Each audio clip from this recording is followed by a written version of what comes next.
নরম নরম ফোলা ফোলা রুটি খেতে আমাদের কম বেশি প্রত্যেকেরই ভালো লাগে, কিন্তু অনেকেরই অভিযোগ থাকে যে রুটি বানালে নাকি তাদের রুটি ফোলেও না, আবার নরমও থাকে না।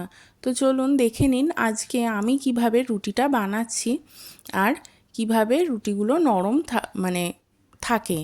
তা প্রথমেই একটা পাত্রে 2 কাপ মতন আমি আটা নিয়ে নিয়েছি, নর্মাল আটা।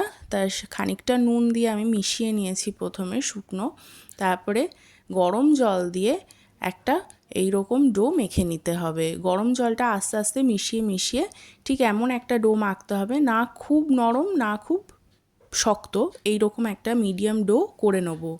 এবার আটাটা মাখা হয়ে গেলে আধ ঘন্টার জন্য রেস্টিংয়ে রেখে দেবো ঢাকা দিয়ে। এবার আধ ঘন্টা পর ঢাকা খুলে আমি আটাটাকে আরও একবার খুব ভালো মতন মেখে নিচ্ছি। মেখে নিয়ে এখান দিয়ে লেচি কেটে নেব। আমি ঠিক যতটা পরিমাণ আটা মেখেছি তাতে আমার 14 থেকে 15টা রুটি হয়েছে, দেখুন। এবার সমস্ত লেচিগুলো কাটা হয়ে গেছে। এবার আমি যেই জায়গাটায় রুটিটা বেলবো সেই জায়গাটা পরিষ্কার করে নিলাম। আপনারা অনেকেই ভাবতে পারেন যে চাকিতে বেলছি না কেন, কিন্তু আমার এই জায়গাটায় বেলতেই বেশ সুবিধা হয়, তাই আমি এখানটাতেই বেলছি। আপনাদের কাছে বেলুন চাকি থাকলে আপনারা বেলুন চাকিতেই বেলবেন। তা দেখুন, এবার এমনভাবে এমন থিকনেসে বেলবো, না খুব পাতলা বেলবো না খুব মোটা বেলবো। এবার আটার গুঁড়িগুলো খুব ভালো মতন ঝেড়ে নিতে হবে, নাহলে রুটির গায়ে আটা লেগে থাকলে রুটিটা সেকার পর দেখবেন যে জায়গায় জায়গায় সাদা সাদা আটা লেগে আছে আর রুটিগুলো ফুলবেও না। তাই একটা একটা করে রুটি আমি খুব ভালো মতন বেলে নিয়েছি। এবার একটা চাটু বসিয়ে গরম করতে দিয়ে তার মধ্যে রুটিগুলো দিয়ে এপিট ওপিট করে খুব ভালো মতন ভেজে নেব।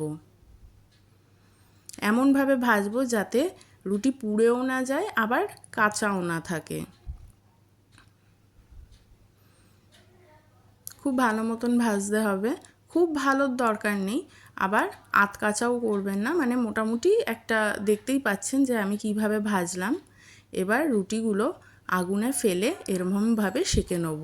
দেখুন এখানে আমার প্রত্যেক কটা রুটি ফুলছে, প্রতি কটা রুটি একদম ফুটবলের মতন ফুলে যাচ্ছে। ঠিক এইভাবে যদি আপনারা ভাজেন তাহলে আপনাদের রুটিগুলোও ঠিক একই রকমভাবে ফুলে উঠবে। আর এইভাবে রুটি বানালে 24 ঘন্টা, আগামী 24 ঘন্টা ঠিক এই রকমই নরম থাকবে। আপনাদেরও এবার দিয়ে রুটি বানানোর টেনশন শেষ। এই টিপসটা ফলো করে করুন, আপনাদেরও রুটি ঠিক একই রকমভাবে নরম থাকবে।